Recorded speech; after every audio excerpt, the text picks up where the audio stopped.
was innocent. So were the Prince and Claudio, who accused her on the error that you heard debated. But Margaret had some fault in this, though it was against her will, as it appears in the true course of all the question. And so am I, being also forced to call young Claudio to a reckoning for it. Well, daughter, and gentlewomen all, withdraw to a chamber by yourselves, and when I send for thee, come hither masked. The Prince and Claudio promised by this hour to visit me. Good friar, I must entreat your pains, I think. Do what, senor? To bind me or undo me.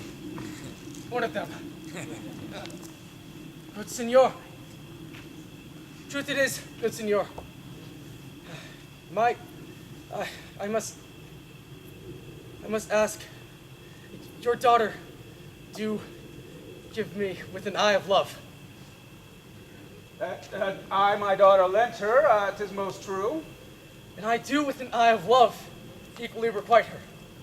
The sight whereof I think you had from me, from Claudio, and the Prince, but what's your will? Your answer, sir, is enigmatical. But for my will is your goodwill.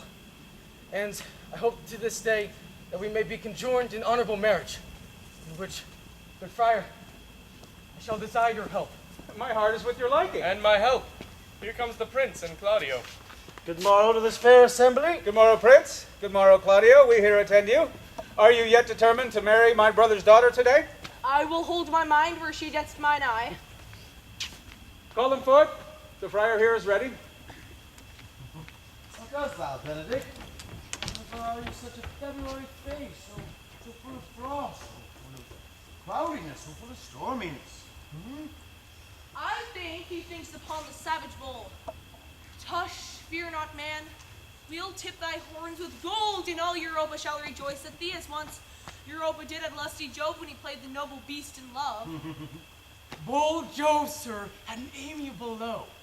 And so stranger bull leaped your father's cow, and got a good calf for the same breed, much like to you.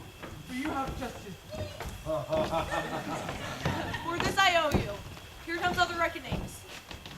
Which is the lady I must seize upon? This is she. I give her to you. Why, then she's mine. Sweet, let me see her face. No, that you shall not, until you take her hand and swear before this friar to marry her. Give me your hand. Before this holy friar, I am your husband, if you like of me. And when I lived, I was your other wife. And when you loved, you my other husband. Another hero! One hero died, child, but I do live. And surely as I live, I'm made. Why, 'tis hero, the hero that is dead. She died, my lord, but whilst her slander lived. All this amazement can I qualify, when, after the holy rites are ended, I will tell thee largely of fair hero's death. Meantime, let wonder seem familiar, and to the chapel let us presently. Something fair, friar. Which is Beatrice? I answer to that name. What is your will? Do not you love me? No, no more than reason. Why then, the prince, Claudio, and your uncle have been deceived. They swore you did. Do not you love me? Troth, no. No more than reason? Why then, my cousin, Margaret and Ursula, have been much deceived, for they did swear you did.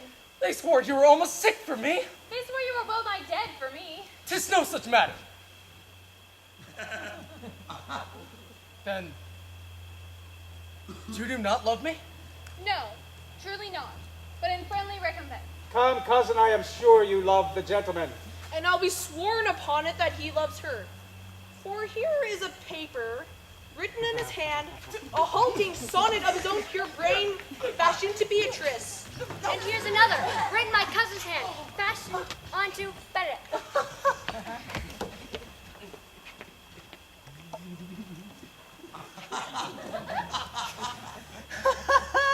A miracle! Here's our own hands against our hearts. Come, I will have thee. But by this light, I take thee for pity. I would not deny you, but by this good day I yield under great persuasion, and partly to save your life, for I was told you were in a consumption. Peace. I will stop your mouth.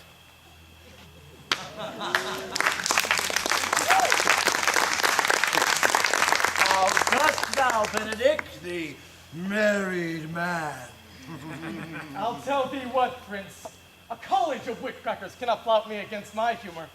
Dost thou think I care for a satire or an epigram? No. If a man shall be beaten with brains, he shall wear nothing handsome about him.